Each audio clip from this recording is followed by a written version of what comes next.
හොඳයි දරුවනි. අපි මීළඟට ඉගෙන ගමු අෂ්ටමේ සංඛ්‍යා දීමේ සංඛ්‍යා බවට පරිවර්තනය කරන්නේ කෙලෙසද කියලා. අෂ්ටමේ සංඛ්‍යා octal, දීමේ සංඛ්‍යා binary. Conversion of octal to binary. අෂ්ටමේ සංඛ්‍යා දීමේ සංඛ්‍යා බවට පරිවර්තනය කරන්නේ කොහොමද කියලා. හොඳයි මේ බලන්න. අපිට තියෙනවා අෂ්ටමේ සංඛ්‍යාවක් දීලා. එතකොට මේ අෂ්ටමේ සංඛ්‍යාව අපි පරිවර්තනය කරගන්න ඕනේ දීමේ සංඛ්‍යාවක් ලෙසින්. අපි බලමු කොහොමද මේ අෂ්ටමේ සංඛ්‍යාවක් දීමේ සංඛ්‍යාවක් ලෙසින් පරිවර්තනය කරන්නේ කියලා. එතකොට ඔබට මතකද අෂ්ටමේ සංඛ්‍යාවේ උපරිම අගය කීයද? අෂ්ටමේ සංඛ්‍යාවේ උපරිම අගය දරුවනේ 7යි. එතකොට බිංදුවේ සිට 7 දක්වා තමයි අෂ්ටමේ සංඛ්‍යාවේ සංඛ්‍යා නිරූපණය වන්නේ. එතකොට බිංදුවේ සිට 7 දක්වා තියෙන නිසා 7 නිරූපණය කිරීම සඳහා බිටු 3ක් යනවා.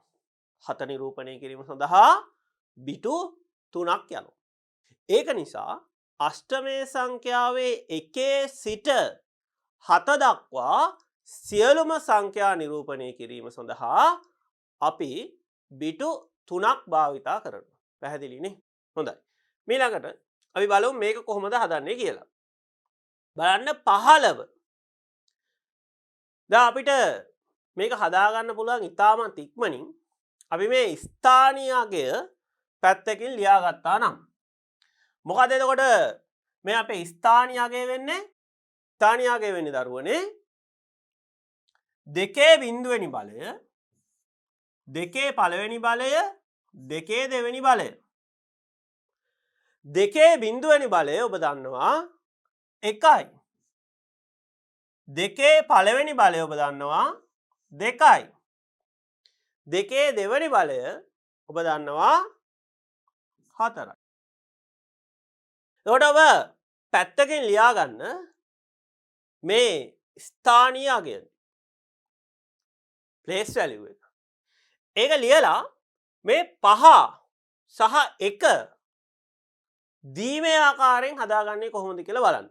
මේ බලන්න තියෙන්නේ අෂ්ටමයෙන් 15 අටේ පාදයට. දැන් මේ මුලින්ම 5 කියන අගය මුලින්ම 5 කියන අගය දීමේ කරගන්නට ඕනේ. කොහොමද මේක දීමේ සංඛ්‍යාවක් විදිහට ලියන්නේ? මේ බලන්න 4යි 1යි 4යි 1යි කීයද? 5යි.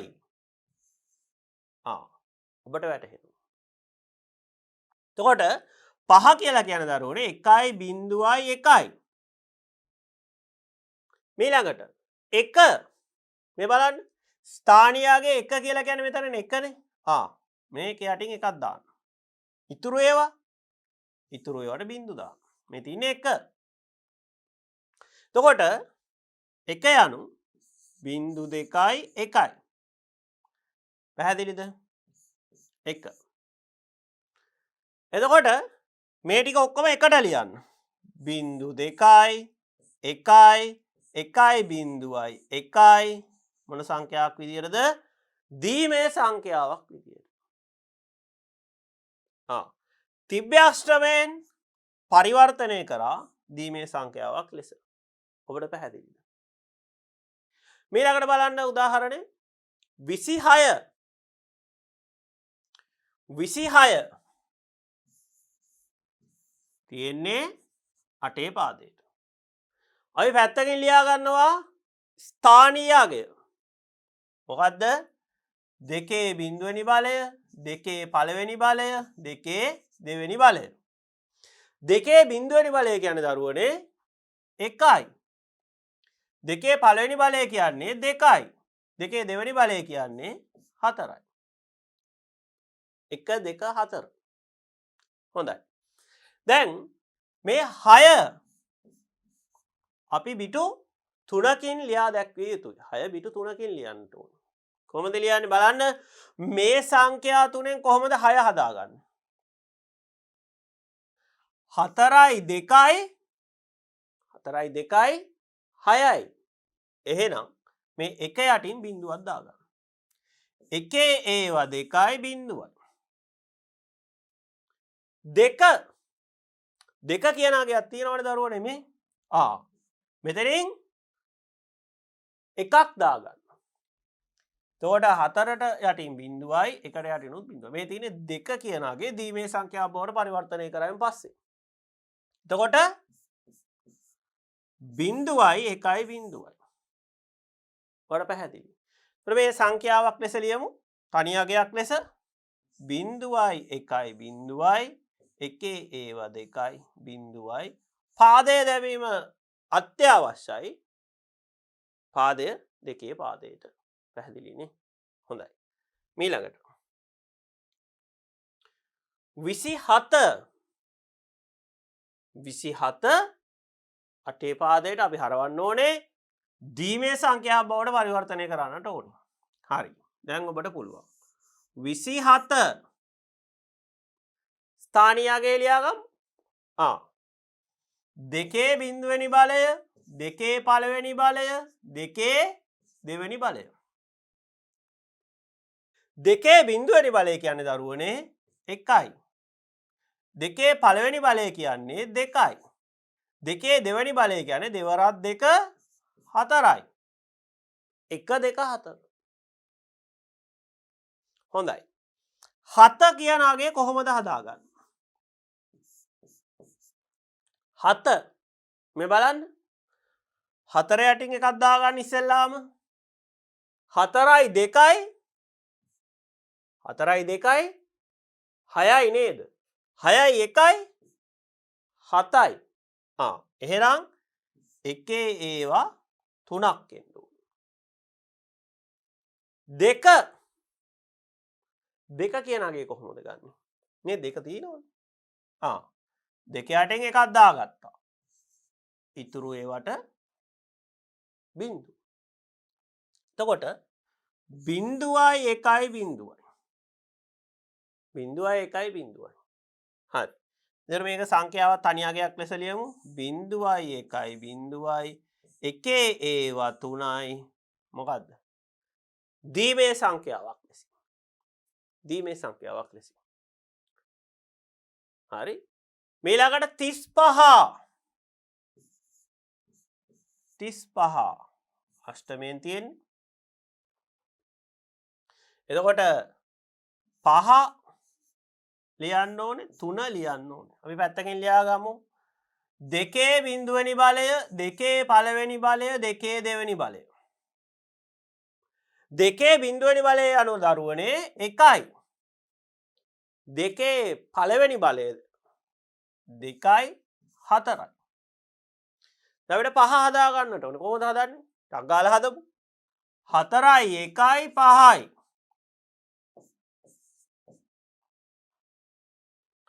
ආය අපිට හදා ගන්නට ඕනේ දරුවනේ 3. මේ බලන්න.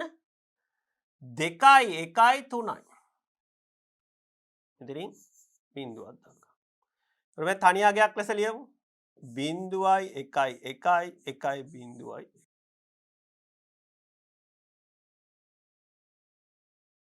හරි. ඔන්න තවත් විශාල ගාණක් දීලා 157 සහ 134. දැන් මේක විසඳන විදිය බලමු. දැන් අපි හොඳින්ම දන්නවා දෙකේ බිඳුවෙනි බලය 1යි, දෙකේ පළවෙනි බලය 2යි, දෙකේ දෙවෙනි බලය 4යි. එතකොට අපිට තවත් පහසුයි තවත් පොඩ්ඩක් කෙටි කරගමු. ස්ථානියගේ විතරක් ලියමු. 1 2 4. අපිට කාලය ඉතුරු කර ගැනීමත් වැදගත්නේ. ඉක්මනින් ගාන කොහොමද කෙටි ක්‍රමයක් මාර්ගයෙන් ගාන හදාගන්නේ කියලා අපි බලන්න ඕනේ. එතකොට ඔබ මුලින්ම මොකද කරගන්නේ? දැන් 1 2 4 එන්නේ කොහොමද කියලා ඔබ දන්නවා. බොහෝ විට මේ වගේ ගානක් අපිට හම්බ වෙන්නේ බහුවර්ණ ප්‍රශ්න පත්‍රයේදී. ඒතර බහුවර්ණ ප්‍රශ්න පත්‍රයේදී පුළුවන් තරම් ඉක්මනින් මේ ගැටලුව විසඳලා පිළිතුර ලබා ගැනීමයි වැදගත්. පැහැදිලි නේද? ඒක නිසා අපි මොකද කරන්නේ? 1 2 4 කියලා ලියා ගන්නවා. හරි? ලියාගෙන ටක් ගාලා මේක දීමේ සංඛ්‍යාව බවට පරිවර්තනය කරගමු. 157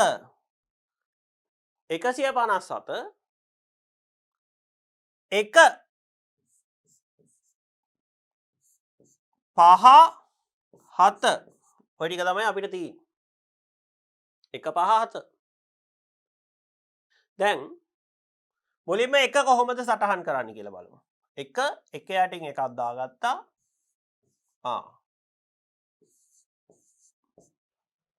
බිංදු 2යි 1යි 5 කොහොමද සටහන් කරන්නේ? 4යි 1යි 5යි 7 4යි 2යි 6යි 1යි 7යි. පැහැදිලි නේද? එතකොට මේ සංඛ්‍යා ටික ඔක්කොම එකට ලියා ගන්න ඕන. මේ බලන්න. බිංදු 2යි 1යි 1යි බිංදුවයි 1යි එකේ ඒවා 3යි. මොන සංඛ්‍යාවක් විදියටද? දීමේ සංඛ්‍යාවක් විදියට. දැන් ඔබට පැහැදිලි. ඊළඟට බලන්න 134. 134. පැත්තකින් ලියා ගමු ස්ථානීයයන් ටික 1 2 4. 1 3 4. තමයි අපි අගයන් විදියට හොයා ගන්නට තියෙන්නේ. හරි. දැන් 1 කියන්නේ කීයද? මේ 1 යටින් එකක් දාගන්න. ඉතුරු ඒවාට බිංදු දාන්න. බිංදු 2යි 1යි. මේක මනා ලෙස පුහුණු වුණාන් පසුව ඇත්තටම මේ අගේ ලියන්න ඕනෙත් නැහැ. ඔබ මේ හොඳින් පුහුණුවන්න. එතකොට අපිට මේක හිතින් මොනා කරන්නට පුළුවන්ද? දාන්න පුළුවන්. හරි? එතකොට 3 2යි 1යි 3යි 4 යටින් එකක් දාගන්න මේ ඉතුරු ඒවා බිංදු 1යි බිංදු 2යි. දැන් මේ ටික ඔක්කොම එකට ලියමු. බිංදු 2යි 1යි බිංදුවයි 1යි 1යි 1යි බිංදු 2යි මොනාගයක් ලෙසද? දීමේ සංඛ්‍යාවක් ලෙස. පැහැදිලි නේද? හොඳයි. ඊළඟට ෂඩ්දශමේ සංඛ්‍යා දීමේ සංඛ්‍යා බවට පරිවර්තනය.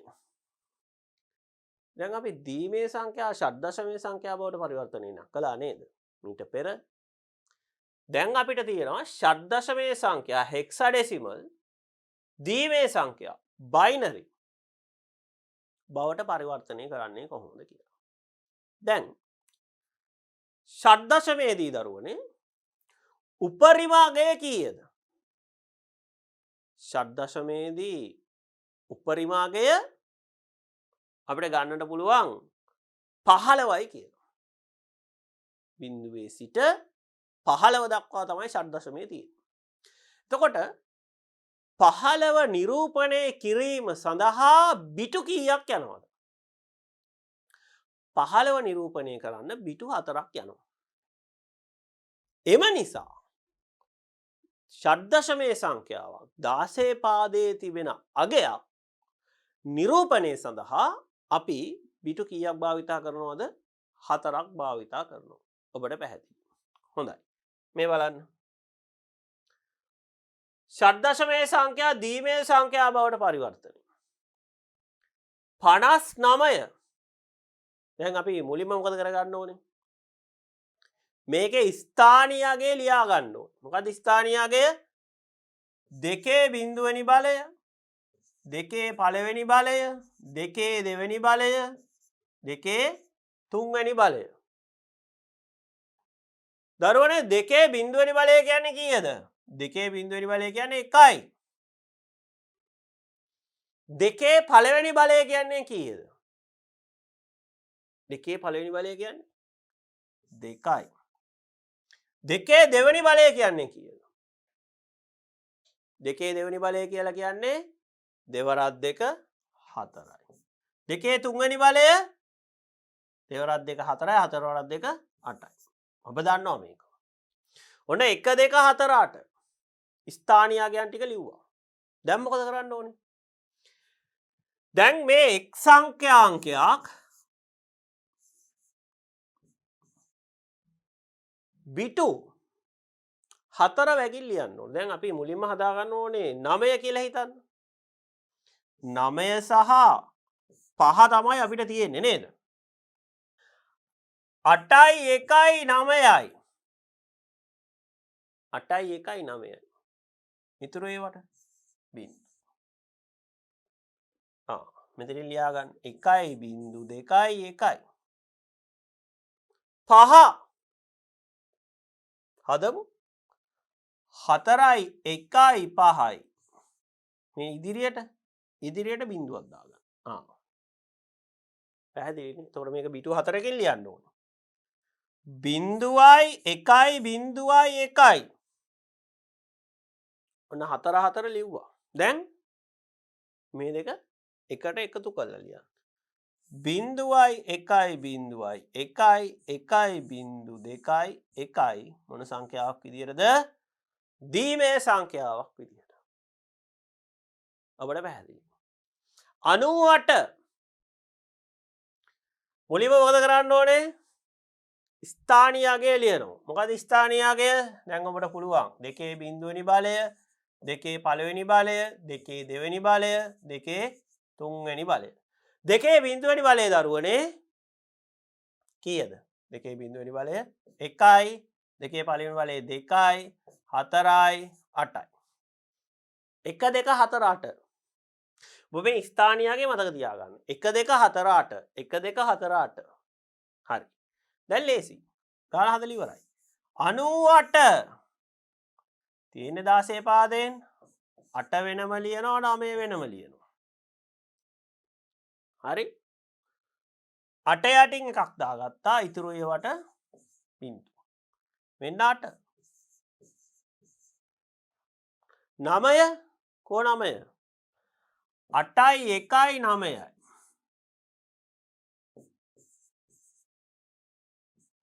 8යි 1යි 9යි. පැහැදිලිද? එතකොට 1යි බිඳු 2යි 1යි 1යි බිඳු 3යි. තිබ්බේ 16 පාදයෙන් හැරවුවා 2 පාදයට. ෂඩ් දශමයේ දීමේ බවට පරිවර්තනය කරා. හොඳයි. ඊළඟට 6යි A. ඔබට මතකද? 16 පාදයේ 9ට පස්සේ 10 කියලා ගයක් නැහැ. 10 වෙනුවට තියෙන්නේ මොකද්ද? A. හරි. අපි බලමු. ඉස්සෙල්ලාම ලියා ගන්න පැත්තකින් ස්ථානීය අගය 2 බිඳුවෙනි බලය, 2 පළවෙනි බලය, 2 දෙවෙනි බලය, 2 තුන්වෙනි බලය. 2 බිඳුවෙනි බලය 1යි, 2යි, 4යි, 8යි. 6යි A. 6 ලිව්වා A ලිව්වා. කී පාදයටද? 16 පාදයට. 6 වෙනම ලියන්න ඕනේ, A වලාගේ වෙනම ලියන්න ඕනේ. 6 කියන්නේ 4යි 2යි 6යි. මේ බලන්න. බිඳුවයි 1 ඒවා 2යි බිඳුව. A කියන්නේ 8යි 2යි 10යි. 1යි බිඳුවයි 1යි බිඳුව. දැන් මේ ටික ඔක්කොම එකට ලියමු. බිඳුවයි 1 ඒවා 2යි බිඳුවයි 1යි බිඳුවයි 1යි බිඳුවයි කී පාදයටද? 2 පාදයට. පැහැදිලි නේද? හොඳයි. 7යි B.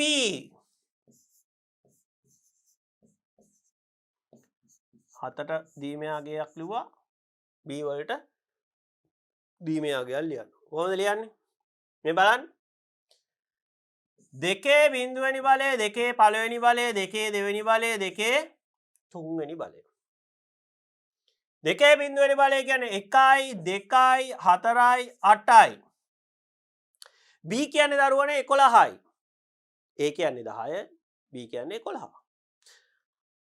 8යි 2යි 10යි. 10යි 1යි 11. 1යි බිඳුවයි 1 ඒවා 2යි. 7 4යි 2යි 6යි 1යි 7යි ඉස්සරහට බිඳුව. බිඳුවයි 1 ඒවා 3යි. මේ ටික ඔක්කොම එකාගයක් විදිහට ලියමු. බිඳුවයි 1 ඒවා 3යි 1යි බිඳුවයි 1යි 1. දැන් පැහැදිලිද? හොඳයි. ඊළඟට 62යි C.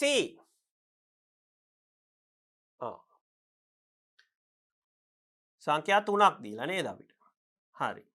6යි 2යි C. දැන් අපි පොඩ්ඩක් කෙටි ක්‍රමයට යමු. අර දෙකේ බලය ලියන්න නැතුව ප්ලේස් වැලියු එක විතරක් ලියමුද? මේ බලන්න මොකද ප්ලේස් වැලියු එක? 1 2 4 8. 1 2 4 8. 6 කියන්නේ කීයද? 2 කියන්නේ කීයද? C කියන්නේ කීයද? ඔකනේ ලියන්න ඕනේ. 6 මේ බලන්න 4යි 2යි 6යි. බිඳුවයි 1 ඒවා 2යි බිඳුවයි. 2 මේ 2 යටින් එකක් දාගත්තා. 2 බිඳු 2යි 1යි බිඳුවයි. C කියන්නේ කීයද? C කියන්නේ දරුවනේ 12යි. බලන්න 12 කොහොමද හදාගන්නේ කියලා. 8යි 4යි 12යි ඉතුරු ඒවාට බිඳු. 1 ඒවා 2යි බිඳු 2. බලන්න බිඳුවයි 1 ඒවා 2යි බිඳුවයි බිඳු 2යි 1යි බිඳුවයි 1 ඒවා 2යි බිඳු 2යි දීමේ සංඛ්‍යාවක් ලෙසින් එන්නට ඕන. පැහැදිලි නේ? හොඳයි. 24යි F. 2 ලියන්න ඕනේ දීමේ අගයක් ලෙස, 4 ලියන්න ඕනේ, F ලියන්නට ඕන. පැත්තකින් ලියා ගන්නවා ස්ථානීය අගය. දැන් අපි දන්නවා මොකද්ද? 1 2 4 8. 1 2 4 8. 1 2 4 8. ඔක මතක තබා ගන්න. දැන් ලේසි. 2 යටින් 1 දැම්මා. ඉතුරු ඒවාට බිඳු. 4 යටින් 1 දැම්මා. ඉතුරු ඒවාට බිඳු. F කියන්නේ කීයද? F කියන්නේ දරුවනේ 15යි. 15 කොහොමද හදන්නේ? මේ බලන්න. 8යි 4යි 12යි. 8යි 4යි 12යි 12යි 2යි 14යි 14යි 1යි 15. හරි. මේක අපි ලියමු. බිඳු 2යි 1යි බිඳුවයි බිඳුවයි 1යි බිඳු 2යි 1 ඒවා 4යි. දැන් පැහැදිලිද? හොඳයි. ඊළඟට ෂඩ්දශමේ සංඛ්‍යා අෂ්ටමේ සංඛ්‍යා බවට පරිවර්තනය. ෂඩ්දශමේ කියන්නේ මොකද්ද? හෙක්සාඩෙසිමල් 16 පාදයක්යන් අෂ්ටමේ සංඛ්‍යා බවට පරිවර්තනය. ඔක්ටල්. හෙක්සාඩෙසිමල් to ඔක්ටල්. අපි බලමු කොහොමද මේ ෂඩ්දශමේ සංඛ්‍යා අෂ්ටමේ සංඛ්‍යා බවට පරිවර්තනය කරන්නේ කියලා. අපිට දීලා තියෙනවා 45. දැන් මේක කරන්න පුළුවන් විවිධ ක්‍රමවේද තියෙනවා. ඕනනම් ඔබට ෂඩ්දශමේ සංඛ්‍යාව දශමේ සංඛ්‍යාවක් බවට පරිවර්තනය කළා ඒක 8න් බෙදාගෙන ගිහිල්ලා අෂ්ටමේ කරන්නටත් පුළුවන්. ඒත් හරි නිවැරදි පිළිතුර ලැබෙනවා. හරි. හැබැයි මේකේ කෙටි ක්‍රමය තමයි මේ ෂඩ්දශමේ සංඛ්‍යා දීමේ සංඛ්‍යාව බවට පරිවර්තනය කරලා එම දීමේ සංඛ්‍යාව නැවත අෂ්ටමේ සංඛ්‍යාව බවට පරිවර්තනය කිරීම.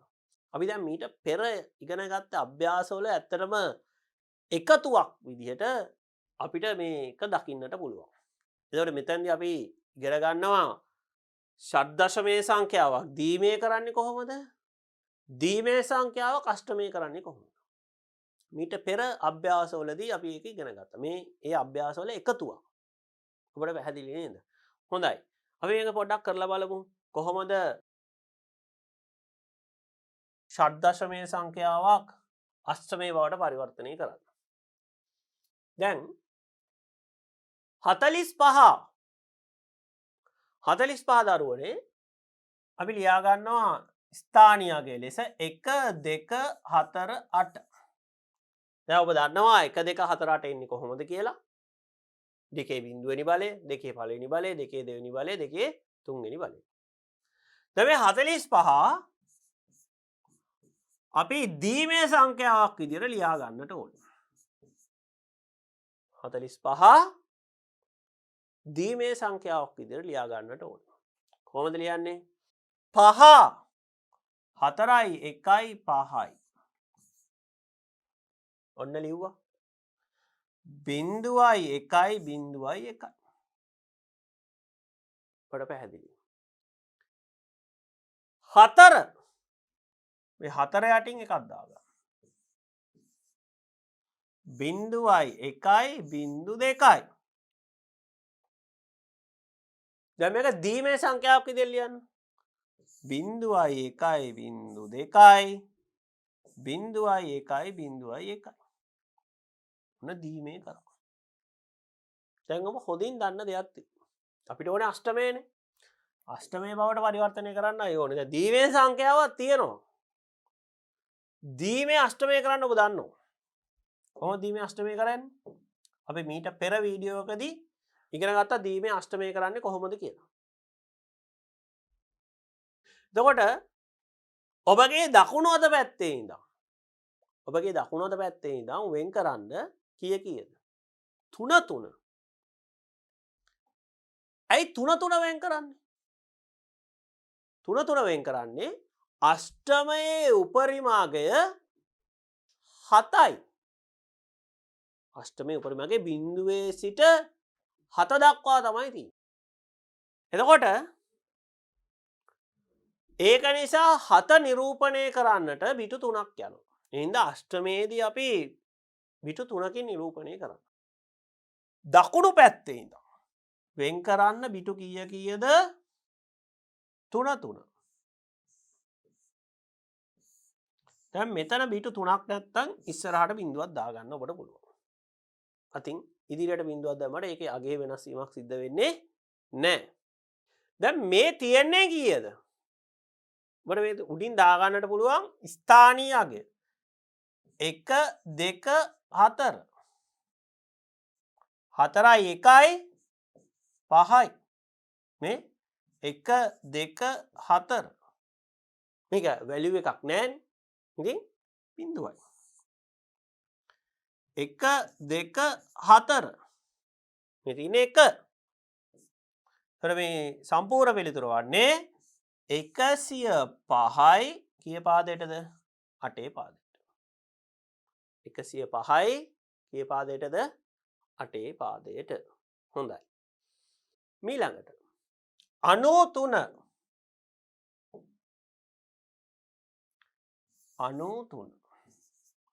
පැත්තක ලියාගත්ත ස්ථානීයගේ 1 2 4 8 16 පාදයේ බිටු 4කින් පෙන්වන්නට ඕනේ. 9 8යි 1යි 9යි.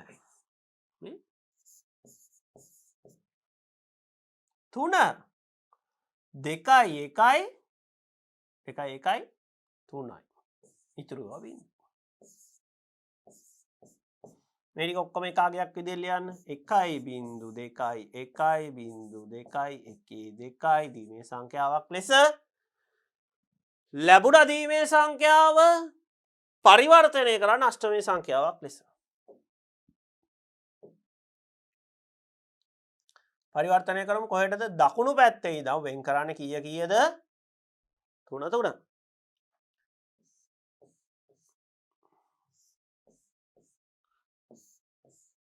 බිටුවක් අඩුයි ඉස්සරහට බිඳුවක් දාගන්න. 1 2 4 1 2 4 1 2 4. හොඳයි. 2යි 1යි 3යි. මේ තියෙන්නේ 2. 1 2 මේ තියෙන්නේ 2.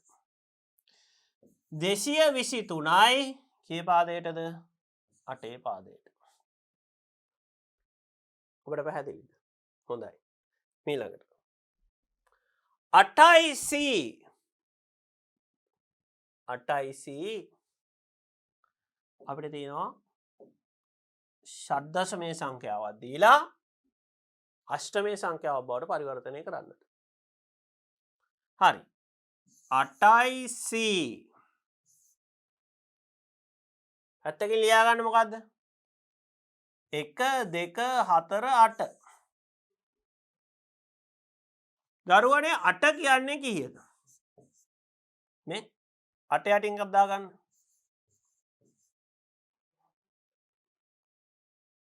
8 යටින් එකක් දාගත්තාන් පස්සේ 1.3යි. C කියන්නේ කීයද? C කියන්නේ දරුවනේ 12. 8යි 4යි 12යි. ඔන්න මේක තනි අගයක් ලෙස ලියමු. 1.3යි 1 ඒවා 2.2. දැන් දීමේ සංඛ්‍යාවක් විදියට ලිව්වා. දැන් මොකද කරන්න ඕන? ඔබගේ දකුණු පැත්තේ ඉඳන් වෙන් කරන්න 3 3.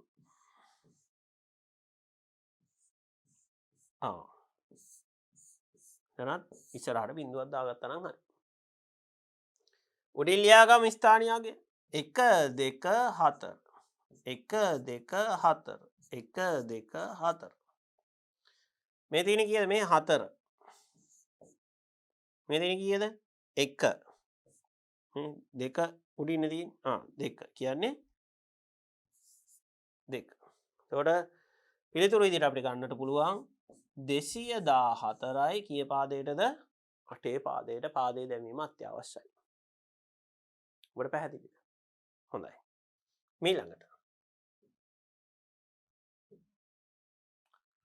46 තියෙන 16 පාදේ. පැත්තකින් ලියා ගමු. 1 2 4 8.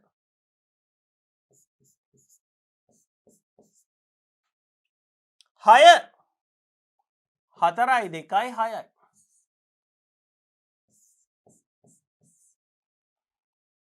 4 මේ 4 යටින් එකක් දාගන්න.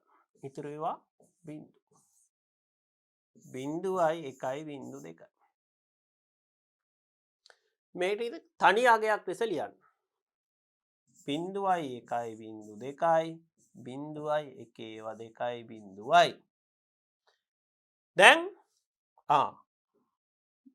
දකුණු පස ඉඳන් වෙන් කරන්න කීයද? 3 3.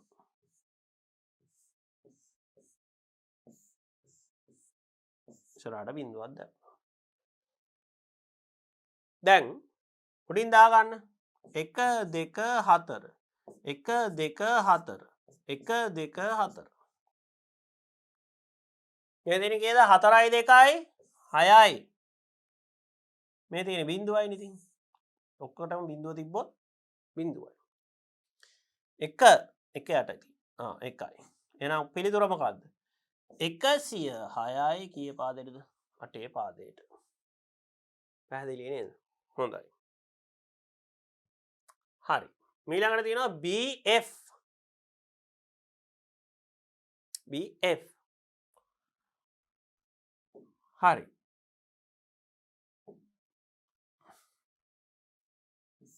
BF. දැන් ස්ථානයගේ පැත්තකින් ලියන්න. 1 2 4 8. මේක අපි ටිකක් වෙනස් විදියකට කරමු. දැන් අපි ලිව්වනේ.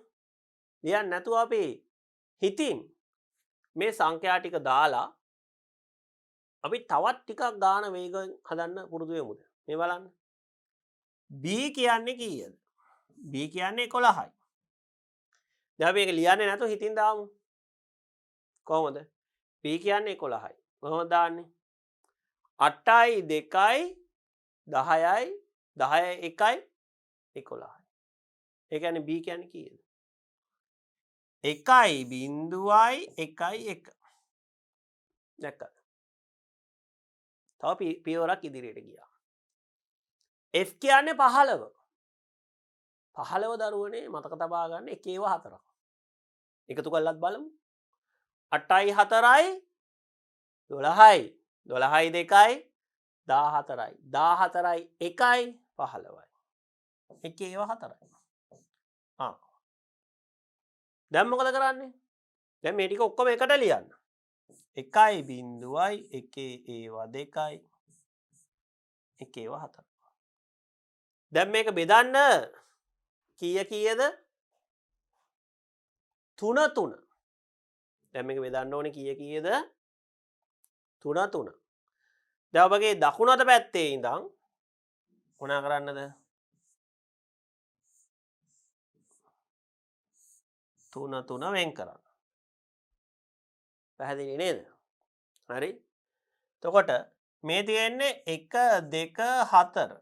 1 2 4. 1 2 4. ඉස්සරහට බිංදුවක් දාගන්න. 1 ඒවා 3ක් කියන 4යි 2යි 6යි 1යි 7යි 4යි 2යි 6යි 1යි 7යි මේ තියෙන්නේ 2. 277 277 ඒ පාදයටද 8 පාදයට. හොඳයි. මීළඟට අපිට තියෙනවා AF. මීළඟට අපිට තියෙනවා AF. A 4යි F. හරි. පැත්තකින් ලියා ගන්න 1 2 4 8. දැන් අපි හිතින්නේ දාන්නේ. A කියලා කියන්නේ කීයද?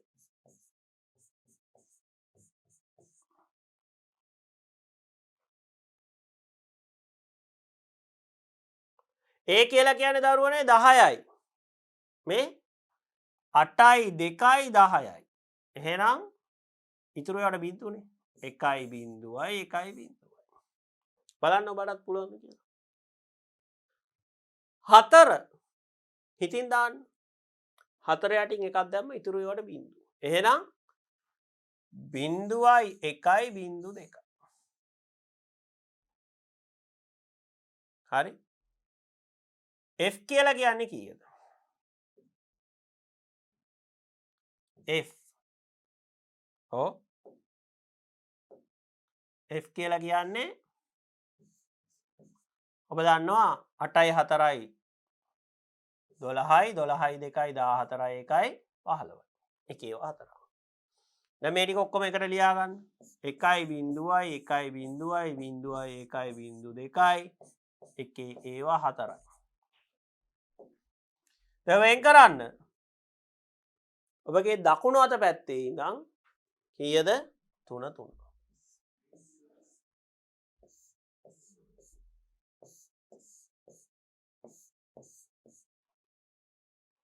හරි. ස්ථානියාගේ ලියන්න. 1 2 4. 1 2 4. 1 2 4. 1 2 4. මේ තියෙන දරුවනේ 7. 1 2 4 මේ තියෙන්නේ 1. 1 2 4 මේ තියෙන්නේ 1. 1යි 4යි 5.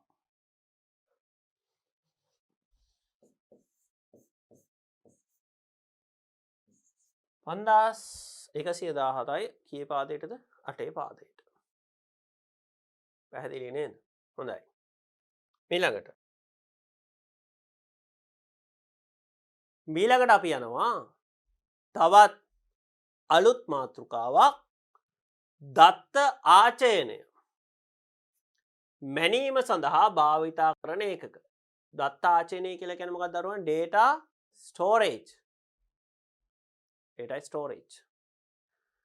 මේ පරිගණකයේ දත්ත මැනීම සඳහා අප භාවිතා කරන සම්මත ඒකක.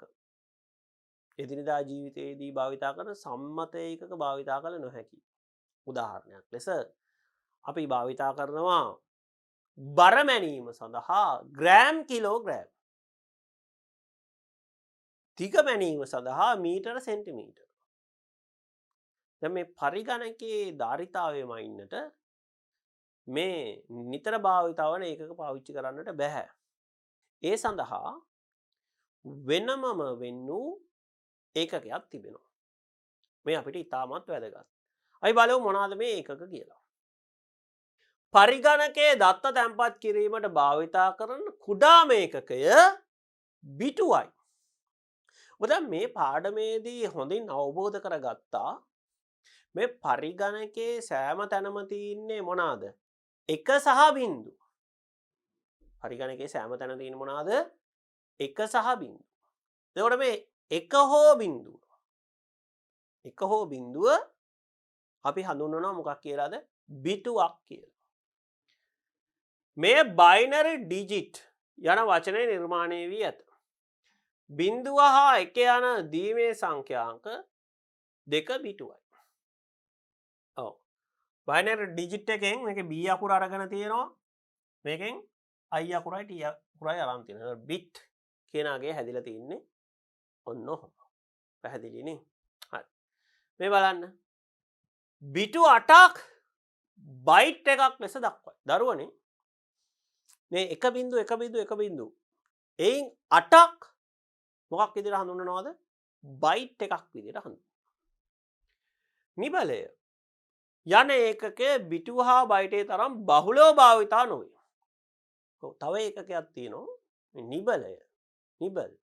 ඒක හැබැයි ඊතරම්ම භාවිතා වන්නේ නැහැ. ඒක බලමු මොකද්ද?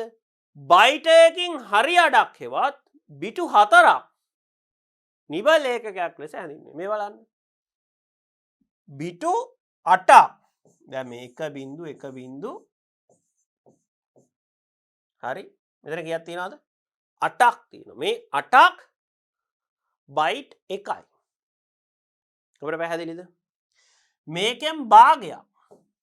ඒ කියන්නේ බිටු 4ක් භාගයක්. අන්න බිටු 4ක් නිබල් 1යි කියලා අපි හඳුන්වනවා. එකෙන් භාගයක්. දැන් මේ ඒකකය මේ පරිගණකයේ දත්ත මනින්නට තියෙන ආචයන මැනීමට ගබඩා කිරීම ස්ටෝරේජ් මැනීමට තියෙන ඒකකය ඔබට කටපාඩම් තියෙන්නට ඕන. මොකද අපිට මෙය හම්බ වෙනවා දරුවනේ සාමාන්‍ය පෙළ විභාගයේදී ප්‍රශ්නවලදී. ඉතින් ඒක නිසා මේක ඔබට හොඳින් මතක තියෙන්නට ඕන. අපි බලමු කොහොමද මේක කරන්න කියලා. මේ බලන්න. ඔන්න දත්ත ආචරණ ධාරිතාවේ මනු ලබන ඒකක අතර සම්බන්ධතාවය. මේක හරිම ලේසි. මේ බලන්න අපිට දැම්ම පාඩම් කරගන්නට පුළුවන්. මේ බිට්ස් 8ක් බයිට් 1යි. බිට්ස් 8ක් බයිට් 1යි. බයිට් 1024ක් කිලෝබයිට් 1යි. බයිට් 1024ක් කිලෝබයිට් 1යි. කිලෝබයිට් 1024ක් මෙගාබයිට් 1යි. කිලෝබයිට් 1024ක් මෙගාබයිට් 1යි. මෙගාබයිට් 1024ක් ගිගාබයිට් 1යි. ගිගාබයිට් 1024ක් ටෙරාබයිට් 1යි. ටෙරාබයිට් 1024ක් පෙටාබයිට් 1යි. ඔබට පැහැදිලිද? හරි. එතකොට මේ ඒකකය යන්නේ 1024න් 1024ට. මුල ඒකකයේ තියෙන්නේ බිට් 8ක් බයිට් 1යි. එතනින් පහළ සියලුම ඒකක ගමන් කරන්නේ 1024න් 1024ට. ඒතකොට ඔබට මේ මතක තියෙන්නට ඕනේ. නැත්තම් මෙහිට අදාළ ගණන් සෑදීමේදී ඔබ අපහසුතාවයට පත්වන්නට පුළුවන්. මේ බලන්න. එකපාරක් ආපහු කියමු. බිට් 8ක් බයිට් 1යි බයිට් 1024ක් කිලෝබයිට් 1යි කිලෝබයිට් 1024ක් මෙගාබයිට් 1යි මෙගාබයිට් 1024ක් ගිගාබයිට් 1යි ගිගාබයිට් 1024ක් ටෙරාබයිට් 1යි ටෙරාබයිට් 1024ක් පෙටාබයිට් 1යි. දැන් පරිගණකයේ දරුවනේ මේ කිලෝබයිට් කියලා සටහන් වෙනවා වෙනුවට සම්මත ආකාරයේ KB කියලා තමයි ඔබට දැක ගන්නට හම්බ වෙන්නේ. කෙටි කළා. KB කියලා ඔබ දුටු පමණින් හඳුනා ගන්න. මේ තියෙන්නේ කිලෝබයිට්. MB කියලා තිබ්බොත් මේ තියෙන්නේ megabyte. GB gigabyte. TB terabyte. PB පෙටාබයිට්. මේක කොහෙටද ඔබට බලන්නට පුළුවන්? පරිගණකයේ මතක ධාරිතාවය. අපි කියනවා සසම්භාවී පිවිසුම් මතකය. අන්න ඒක බලන්නේ මොනවා වලින්ද? Megabyte gigabyte. අන්න ඒ එකක වලින්. දෘඩ තැටිය හાર્ඩ් ඩිස්ක් එකේ ධාරිතාවය. අන්න ඒක බලන්න පුළුවන් අපිට ගිගාබයිට් ටෙරාබයිට් වගේ එකකකින් ඒ දිස්සෙනු ඇත. පැහැදිලි නේද? එතකොට ඒ වගේ පරිගණකයේ තියෙන විවිධ උපාංග වල ධාරිතාවය බලා ගැනීමට සඳහා මෙම ඒකකය අපිට ඉතාමත් වැදගත්. එතකොට ඔබ මතක තබා ගන්න මේ ගිගාබයිට් ඒකකයට වඩා මෙගාබයිට් ඒකකේ කුඩයි. හරි? මෙගාබයිට් ඒකකයට වඩා කිලෝබයිට් ඒකකේ කුඩයි. ඔබට පැහැදිලිද? හරි. ඊළඟට උපාංගවල දත්ත ධාරිතාවය. Capacities of data storage. අන්න බලන්න. දැන් අපිට අරකේ අවබෝධය තියෙන්නට ඕනේ. දරුවනේ ධාරිතාවය. මේකට කොච්චර ප්‍රමාණයක් ගබඩා කරන්නට පුළුවන්? කොච්චර ධාරිතාවයක් තියෙනවද කියලා බලන්නනේ. අපි මෙන්න මේ ඒකකයේ මගේ. මේ බලන්න. මේ ඉහළින්ම තියෙන්නේ කුඩාම ධාරිතාවයක් තියෙන එක. පල්ලෙහාට යන්නට ධාරිතාවය මොනවා වෙනවාද? විශාල වෙනවා. ධාරිතාවය මොනවා වෙනවාද? විශාල වෙනවා. මේ ඉහළින්ම තියෙන්නේ රෙජිස්ටර් මතකය. එහි ධාරිතාවය කොච්චරද? කිලෝබයිට් එකයි. එහි ධාරිතාවය කොච්චර? කිලෝබයිට් එකයි. දැන් ඔබට මතකයි. බිට් 8ක් බයිට් එකයි බයිට් 1024ක් කිලෝබයිට් එකයි. ඒක තමයි අඩුම ධාරිතාවය. ඊට පස්සේ නිහිත මතකය, සංචිත මතකය, කෑෂ් මෙමරි. කෑෂ් මෙමරිය බලන්න. අන්න කිලෝබයිට් වලට වඩා ටිකක් වැඩි නේද? මෙගාබයිට්. ඒකකෙන් බලන්න. මෙගාබයිට් 3යි. මෙගාබයිට් 32යි අතර ප්‍රමාණයක් තියෙන මොනවාද? සංචිත මතකය. සංගත එහෙම නැත්නම් සංයුක්ත තැටිය, කම්පැක්ට් ඩිස්ක් අපි කෙටියෙන් කියනවා CD. මෙගාබයිට් 650ත් 900ත් අතර. මෙගාබයිට් 650ත් 900ත් අතර ධාරිතාවයකට අපිට CD එකක් ගන්නට පුළුවන්. අන්න මෙගාබයිට්. සංඛ්‍යාංක බහුවිධ තැටිය අපි කියනවා DVD. බලන්න. ගිගාබයිට් 4.7ත් 9ත් අතර තමයි DVD තැටියක් තියෙන්නේ. එතකොට GB MB වලට වඩා ඒකකේ වැඩි. ඔබ හැබැයි සංඛ්‍යාත්මකව බැලුවොත් ඔබට වරදිනවා. දැන් සංඛ්‍යාත්මකව බැලුවොත් එහෙම මෙතන 650 ලොකුයි. මෙතන තියෙන්නේ 9යි. ඔහෙම හිතෙන්නට පුළුවන්. හැබැයි සංඛ්‍යාත්මකව බලන්නට එපා. හැමතිස්සෙම බලන්නට ඕනේ ඒකකයක් එක්ක. දැන් මෙතන 900 වුණාට 650 වුණාට ඒකකය මොකද්ද? මෙගාබයිට්. මෙතන ඒකකය මොකද්ද? මෙතන ඒකකේ ගිගාබයිට්. අන්න ඔබට වෙනස පැහැදිලියි. හරි. එතකොට මෙගාබයිට් ඒකකයට වඩා ගිගාබයිට් ඒකකේ වැඩිද නැද්ද? වැඩි. ඒ කියන්නේ මෙගාබයිට් 1024ක් තමයි ගිගාබයිට් එකක් වෙන්නේ. ඔබට පැහැදිලි.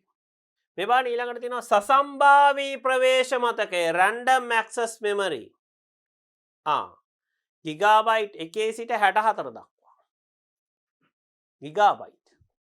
ඊළඟට පඨන මාත්‍ර මතකය, සැනලි මතකය, දෘඩ තැටිය, චුම්බක පටිය. ඔය ආකාරයට මොනවා තියෙනවද? පල්ලෙහාට යන්නට මේ ඒකකය වැඩි වෙලා තියෙනවා. හරි. දැන් චුම්බක පටියක් ගත්තොත් ටෙරාබයිට් 1 සිට ටෙරාබයිට් 185 දක්වා. එතකොට විභාගයේදී මේ මෙහෙම අහන්න පුළුවන්. ධාරිතාවය අනුව ආරෝහණ පිළිවෙලට සකස් වී තිබෙන්නේ මොකක්ද? අන්න එතකොට ඔබට මතක තියෙනවා. එතකොට අඩුම ධාරිතාවයක් තියෙන කාටද? රෙජිස්ටර් මතකයට. ඊළඟට සංචිත මතකයේ කෑෂ් මෙමරි. ඊළඟට සංයුක්ත තැටිය. ඊළඟට සංඛ්‍යාංක බහුවිධ තැටිය DVD. ඊළඟට සසම්භාවී ප්‍රවේශ මතක. ඔය ආකාරයට ඔබට මෙහි පිළිවෙල මතක තබා ගන්නට ඕනේ. මොකද දෙවිදියටම අහනවා. මොකක්ද අහන්නේ? වරක අහනවා ආරෝහණ පිළිවෙල. ආරෝහණ කියලා කියන්නේ මේ කුඩා අගයේ සිට විශාල අගයේ දක්වා අනිත් පැත්තටත් අහලා තියෙනවා. මොකද්ද? අවරෝහණ ආකාරය. ඒ කියන්නේ විශාල අගයේ සිට කුඩා අගය දක්වා. අවරෝහණ. හරි? එතකොට මේ පිළිවෙල මතක තබා ගන්න එමගින් ඔබට එම ප්‍රශ්නයට ඉතා පැහැදිලිව නිරවුල්ව පිළිතුරු සපයන්නට පුළුවන්. හොඳයි. ඊළඟට දත්ත ප්‍රවේශ කර ගැනීමේ වේගය data access speed එක. මොකක්ද දරුවනේ මේ data access speed එක කියලා කියන්නේ? දත්ත ළඟා කරගන්න පුළුවන් වේගය. මේක කාට සාපේක්ෂවද බලන්න. සාපේක්ෂව CPU එකට සාපේක්ෂව. හරි? CPU එකට ඉතා ඉක්මනින් data ලබා ගන්න පුළුවන් නම් මධ්‍ය සැකසුම් ඒකකයට ඒකට අපි කියනවා access speed එක වැඩි. එතකොට ඔබ දන්නවා register මතකය. register මතකයේ තියෙන්නේ පිටලා තියෙන්නේ කොහෙද? CPU එක අභ්‍යන්තරේ නේද? ඔව්. මම ඊට පෙර කියන්නේ. ඒතකොට register මතකයෙන් ඉක්මනින් දත්ත ලබා ගන්නට පුළුවන්. මොකද ඒක ආසන්නයේමයි තියෙන්නේ. CPU එක ඇතුළෙමයි තියෙන්නේ. ඊළඟට වේගවත්ම මතකය තමයි දරුවනේ සංචිත මතකය. හරි? සංචිත මතකය කියන්නේ කෑෂ් මෙමරි. ඒකත් තියෙන්නේ CPU එක අභ්‍යන්තරේ. level 1 සහ level 2 ලෙස තියෙනවා CPU අභ්‍යන්තරේ. level 3 ලෙස තියෙනවා CPU එකෙන් එළියේ. එතකොට මීළඟටම වේගවත් එක්කෙනා තමයි සංචිත මතකය. මීළඟට තියෙනවා සසම්භාවී ප්‍රවේශ මතකය. random access memory. RAM එක. එතකොට ඊළඟට වේගවත්ම මතකයේ විදිහට අපිට සලකන්න පුළුවන් කවුද? සසම්භාවී ප්‍රවේශ මතකය. මීළඟට පඨන මාත්‍ර මතකය read only memory. මීළඟට සැනලි මතකය flash memory. pen drives pen drive එක ඔබ දන්නවා සැනලි මතකය. මීළඟට දෘඩ තැටිය hard disk එක. සංඛ්‍යාංක බහුවිධ තැටිය DVD. සංගත සංයුක්ත තැටිය CD. අවසානයේ වේගවත් භාවයෙන් අඩුම එක්කෙනා තමයි චුම්බක පටිය. magnetic tape. දැන් ඔබට තේරෙනවද මේ CPU එකෙන් දුරස් වෙන්න වේගවත් භාවය දත්ත ප්‍රවේශ කර ගැනීමේ වේගය වැඩි. CPU එකට ලං වෙන්න දත්ත ප්‍රවේශ කර ගැනීමේ වේගය අඩුයි. ඒ කියන්නේ ඉක්මනින් දත්ත ලබා ගන්නට පුළුවන්. data access speed එක. පැහැදිලි නේද? හොඳයි. ඊළඟට බිටු එකක් සඳහා වැය වෙන මුදල. දැන් මේ පරිගණකයේ අපිට බිටුවක් වෙනුවෙන් වැඩිම මුදලක් වැය කරන්නට වන්නේ මොකටද කියලා මේ බලන්න. එතකොට දරුවනේ රෙජිස්ටර් මතකය මම ඔබට පෙරත් සඳහන් කරලා තියෙන්නේ සෙන්ට්‍රල් ප්‍රොසෙස් යුනිට් එක ඇතුලේ.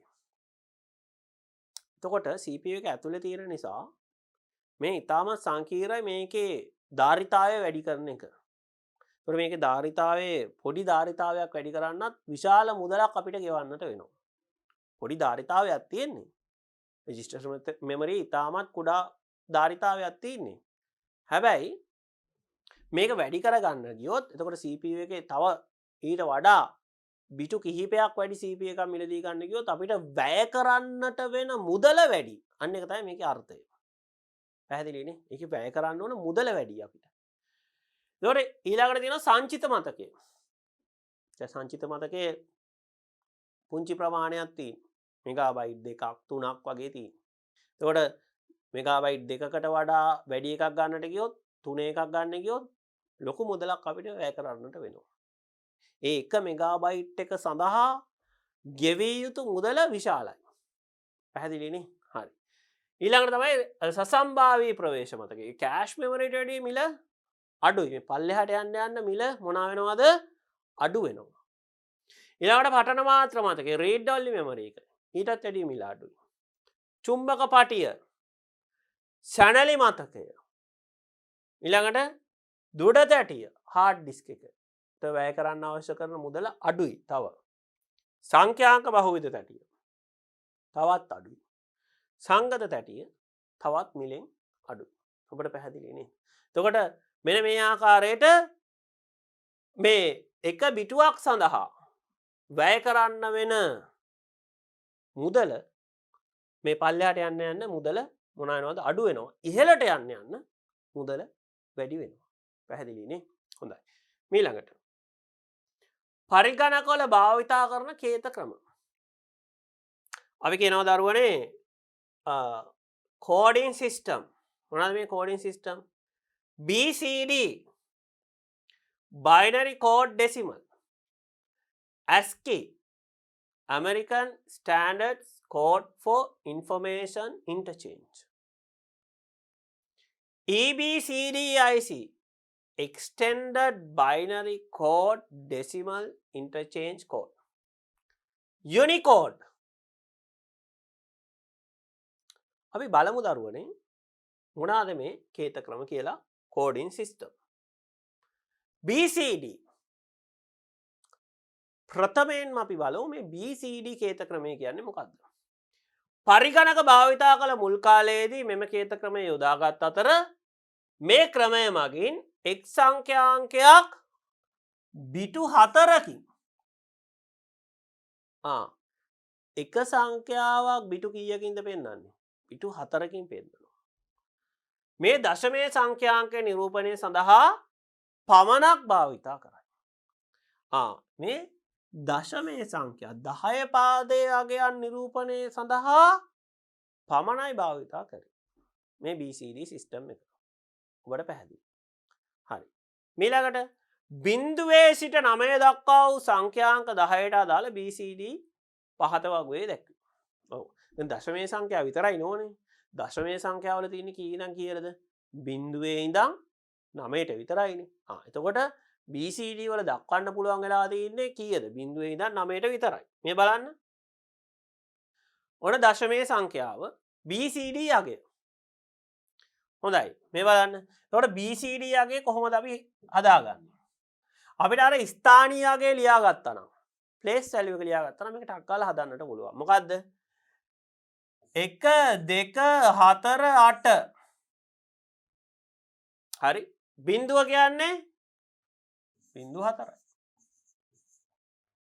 1 මෙදින 1 එක යටින් එකක් දාගන්න.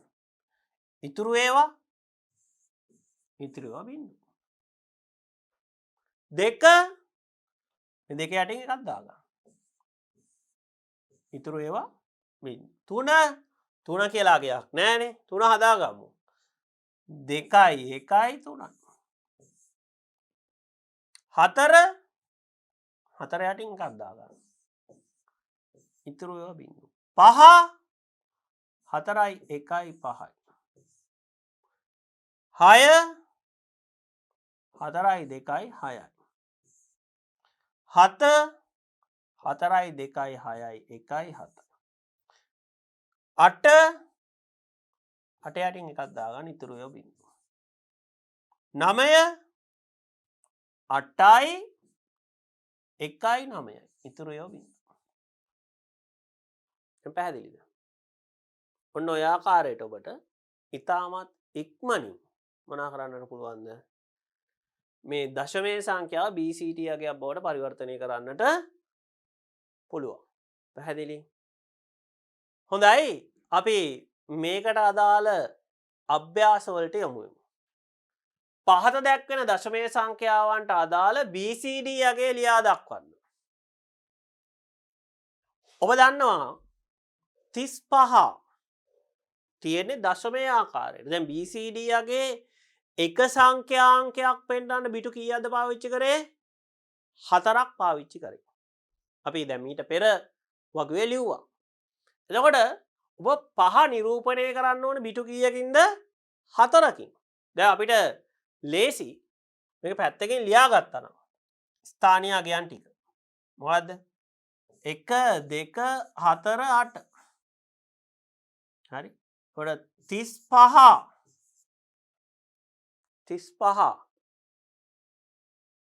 එතකොට 5 ලියන්නට ඕනේ දරුවනේ බිටු 4කින් ඈ. බිටු 4කින්. ඒ කියන්නේ 4යි 1යි 5යි මේ ඉස්සරහා බිඳුවත් ලියන්නටම ඕනේ. පැහැදිලිද? එතකොට 0යි 1යි 0යි 1යි 3 2යි 1යි 3යි ඉතිරි වල බිඳු 2යි 1යි 2යි. දැන් පැහැදිලිද? ඊට පස්සේ මේ ටික ඔක්කොම එකට ලියන්න. 2යි 1යි 2යි 0යි 1යි 0යි 1යි. මෙතන අපි ලියන්නේ BCD කියලා. හරි. එතකොට මේක දුටු පමණින් දන්නවා මේක මොන වලින්ද තියෙන්නේ? BCD අගයක් විදියට තමයි තියෙන්නේ කියලා. පැහැදිලිනේ? හරි. right. ඔන්න අපිට ඊළඟට තියෙනවා 40. පැත්තක ලියා ගන්න. 1 2 4 8. 40. බිටු 4කින් ලියන්නට ඕන. 4 4 යටින් එකක් දැම්ම ඉතුරු ඒවා බිඳුව. එතකොට මේ ඉස්සරහා බිඳුවත් ලියන්නටම ඕනේ. හරිද? බිඳුව ඉතින් බිඳු 4ක් කිසිම අගයක් වැලියු එකක් නැහැනේ. ඊට පස්සේ මේ ටික ඔක්කොම එකට ලියන්න. 0යි 1යි 02යි 04යි. මෙතන ලියන්න BCD. පැහැදිලි නේද? BCD. හරි. ඊළඟට 28 ලියා ගන්න 1 2 4 8 28 28 කියන දශමයේ සංඛ්‍යාව අතීතයේ කොහොමද පරිගණකයේ ගබඩා වුණේ කියලා තමයි අපි මේ ලියන්නේ. හරි? එතකොට 8 සහ 2 8 ගබඩා වුණේ කොහොමද? 8 යටින් එකක් දැම්ම ඉතුරු ඒවාට බිඳු. 2 ලියන්නේ කොහොමද? 2 යටින් එකක් දැම්ම ඉතුරු ඒවාට බිඳු. මේ ටික ඔක්කොම එකට එකතු කරන්න. 2යි 1යි 0යි 1යි 3යි මේ පාදයටද BCD අගයක් ලෙස. බලන්න ඊළඟට 31 දශමයේ සංඛ්‍යාවක් විදිහට තියෙනවා. අපිට පරිවර්තනය කරන්නට තියෙන්නේ BCD අගයක් ලෙස. හරි? එතකොට ස්ථානීය අගය ලිව්වා 1 2 4 8 31 3 කියන්නේ කීයද? 2යි 1යි 3යි ඉතුරු ඒවාට බිඳු.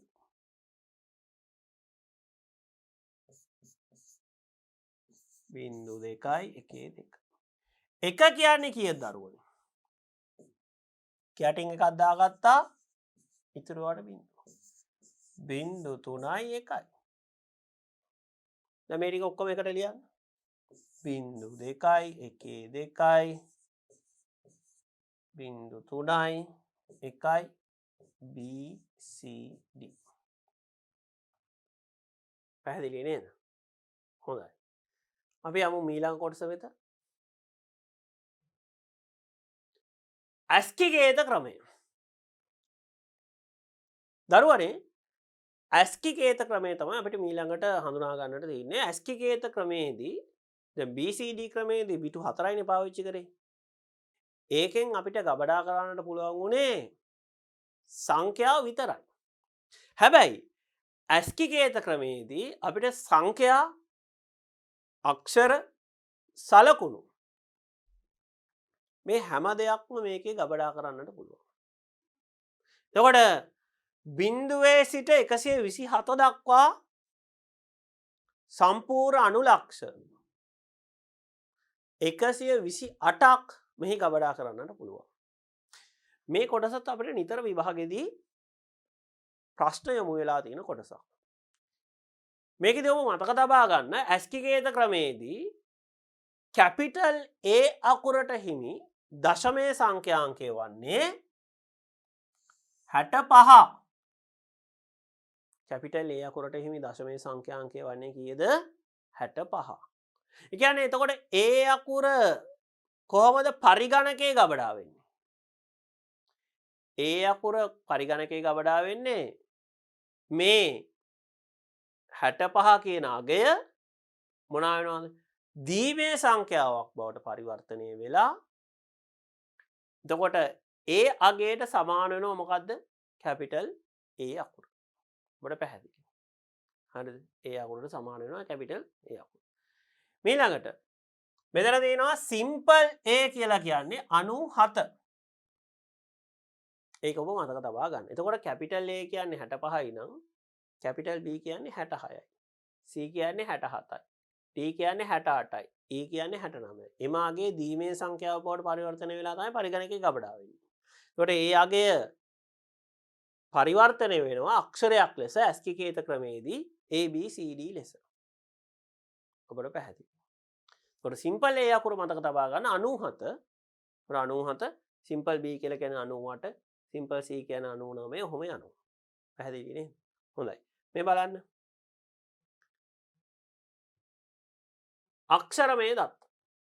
ඉස්කෝල් යන වචනය යතුරු පුවරු භාවිතයෙන් පරිගණකයට ඇතුළු කළ විට පරිගණකය ඒ තේරුම් ගන්න ආකාරය ලියා දක්වන්න. අන්න. මේ ASCII කේත ක්‍රමය අනුසාරයෙන් කොහොමද හදන්නේ? පළමුව සංකේත වලට අදාළ දශමයේ සංඛ්‍යා ලියන්න. ඉස්කෝල් නෙවනේ. කැපිටල් S කියලා කියන්නේ 83යි. සිම්පල් C කියලා කියන්නේ 99යි. H කියලා කියන්නේ 104යි. O කියලා කියන්නේ 111යි. L කියලා කියන්නේ 108යි. ඔබට පැහැදිලිද? දැන් ඔන්න මුලින්ම අපි ඒ සංඛ්‍යාවට අදාළ මොනා කරගත්තද? දශමයේ අගයන් ටික ලිව්වා. ඊට පස්සේ ඒක දීමේ සංඛ්‍යාවක් බවට පරිවර්තනය කරන්නට. 83 දීමේ කරා. 99 දීමේ කරා. 104 දීමේ සංඛ්‍යාවක් බවට පරිවර්තනය කරා. O වලට හිමි 111 දීමේ සංඛ්‍යාවක් බවට පරිවර්තනය කරා. L වලට හිමි 108 දීමේ සංඛ්‍යාවක් බවට පරිවර්තනය කරා. ඊට පස්සේ ඒ අගයන් ටික සියල්ලම එකට ලිව්වා. අන්න ස්කූල් කියනගේ පරිගණකය තුළ ASCII කේත ක්‍රමේදී ගබඩා වන්නේ මෙන්න මේ විදිහට. ඔබට පැහැදිලි නේද? ඊළඟට බලන්න අපිට අභ්‍යාසයක් දීලා තියෙනවා. BED යන්නට අදාළ ASCII කේතයේ දීමේ සංඛ්‍යාවක් ලෙස ලියන්න. දැන් අපි දන්නවා කැපිටල් A කියන්නේ කීයද කියලා. අපි පෙර ඉගෙන ගත්තා. කැපිටල් A කියන්නේ දරුවනේ 65යි. එහෙනම් B C D E ඔය ටික නෙවනේ. B කියන්නේ 66යි. C කියන්නේ 67යි. D කියන්නේ 68යි. 69. අපිට අවශ්‍ය මොනවාද? BED B ඔන්න ඔය අකුරු තුනනේ ඕනේ. හරි. දැන් කොහොමද මේක හදන්නේ? අපිට තියෙනවා 66. ඉස්සෙල්ලාම අපිට අවශ්‍ය සංඛ්‍යා ටික ලියා ගන්න. මොනවද අපිට අවශ්‍ය සංඛ්‍යා? B අකුරට 66යි. E අකුරට 69යි. D අකුරට 68යි. දැන් මේ සංඛ්‍යා ටික දීමය කරන්නට අපි කෙටි ක්‍රමයක් දන්නවා. ස්ථානීය අගයන් ටික ලියමු. මොකද්ද? 1 2 4 8 16 32 64 64 යටින් එකක් දාන්න. තව කීයක් මදිද? දෙකක් මදි. දෙක යටින් එකක් දාන්න. ඉතුරු ඒවාට බිංදු දාන්න. ඔන්න 40 ඉවරයි. දීමේ සංඛ්‍යාව බවට පරිවර්තනය කරා. ඊළඟට 69 ඊවලගේ ලියමු.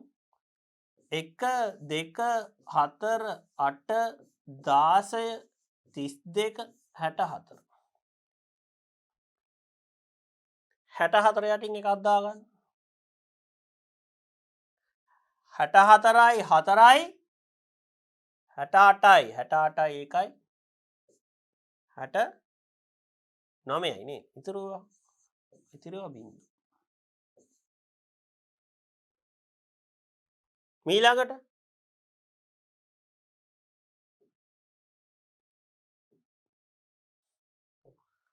68 D කියන්නේ 68 ලියන්න. 1 2 4 8 16 32 64 මේ බලන්න 64යි 4යි 68යි ඉතුරු ඒවා බිංදු.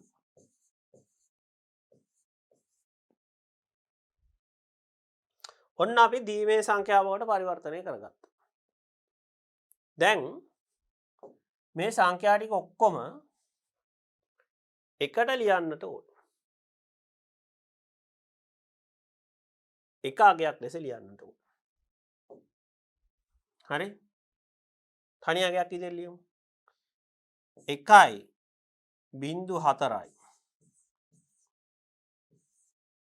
1යි 0යි 1යි 0.3යි 1යි 0යි 1යි 1යි 0.3යි 1යි 0.2 අන්න PED කියන අක්ෂර තුන කොහොමද? මෙන්න මේ ආකාරයේ තමයි ASCII කේත ක්‍රමයේදී පරිගණකයේ මොනවා වෙන්නේද? ගබඩා වෙන්නේ. ඔබට පැහැදිලිද? හොඳයි. ඊළඟට ABCD IC කේත ක්‍රමය. මෙම කේත ක්‍රමයේදී දරුවනේ අනුලක්ෂ 256ක් ගබඩා කරන්නට පුළුවන්. දැන් ASCII කේත ක්‍රමයේ කීයද පුළුවන් උනේ? අනුලක්ෂ 128යි. මේක ඊට වැඩි. ABCD කේත ක්‍රමයේ අනුලක්ෂ 256ක් ලිවිය හැකියි.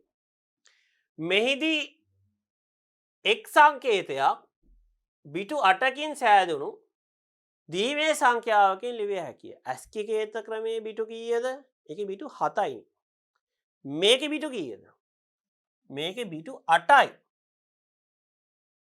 මේකේ බිටු 8යි. එබැවින් මෙම කේත ක්‍රමයේ භාවිතයෙන් අනුලක්ෂ 256ක් නිරූපණය කළ හැකියි. මෙම කේත ක්‍රමය IBM mainframe පරිගණකවල භාවිතා වේ. ඔව්. මේක දරුවනේ IBM mainframe පරිගණකවල මොනවා කරාද? භාවිතා කරලා තියෙනවා. මේ බලන්න. upper case, lower case. Capital අක්ෂර සඳහා වෙනම කේත ක්‍රමයකුත් lower case simple අක්ෂර සඳහා වෙනම කේත ක්‍රමයකුත් මේ EBCD IC කේත ක්‍රමයේදී භාවිතා වෙලා තිබෙනවා. හොඳයි. ඊළඟට යුනිකේත ක්‍රමය. යුනිකේත ක්‍රමයේදී දරුවනේ මේ ASCII කේත ක්‍රමය හෝ EBCD IC කේත ක්‍රමය ලෝකයට ප්‍රමාණවත් උනේ නැහැ. ඒ කියන්නේ ඒකේ පුළුවන් උපරිම 128යි 256යි. දැන් මේ සිංහල, දමිළ, ජපන්, චීන වගේ අක්ෂර පරිගණකයේ නිරූපණය කිරීම සඳහා ගත්තොත් ඒ තියෙන අනුලක්ෂ ප්‍රමාණය මදි. ඒක නිසා මේ යුනිකේත ක්‍රමය යුනිකෝඩ් සිස්ටම් එක හඳුන්වලා දුන්නා. මේ බලන්න.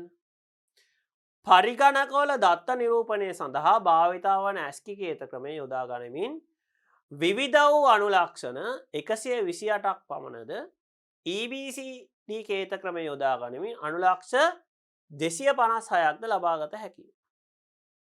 නමුත් සිංහල, ජපන්, චීන හා දෙමළ වැනි භාෂාවල අනුලක්ෂ 256කට වඩා වැඩි බැවින් මෙම කේත ක්‍රමය භාවිතා කළ නොහැකිය. ඔබට තේරුණානේ? දැන් මේ සියලුම භාෂා ගත්තොත් මේ අක්ෂර තියෙනවා විශාල ප්‍රමාණයක් නේද? ඉතින් මේ 256ක් මදි.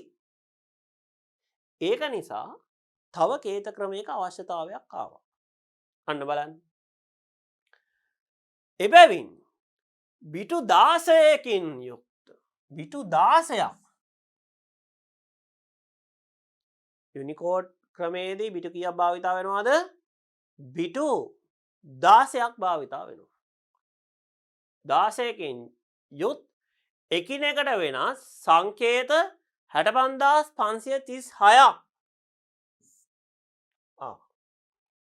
මේක ඉතා විශාල ප්‍රමාණයක් අනුලක්ෂ ගබඩා කරන්නට පුළුවන්. 65536 දෙකේ 16 වෙනි බලය. නිරූපණය කළ හැකි ප්‍රමිතියකට අනුකූලව සකස් කරන ලද කේත ක්‍රමය යුනිකේතය යුනිකෝඩ් ලෙස හඳුන්වා දෙනු ලැබෙනවා. ඔබට පැහැදිලිද? ඉතින් අර කේත ක්‍රමය ප්‍රමාණවත් නොවුණු නිසා තමයි දරුවනේ මේ යුනිකෝඩ් කියන සිස්ටම් එක ආවේ. මේ සිස්ටම් එක ඇවිල්ලා මොනවා වුණාද?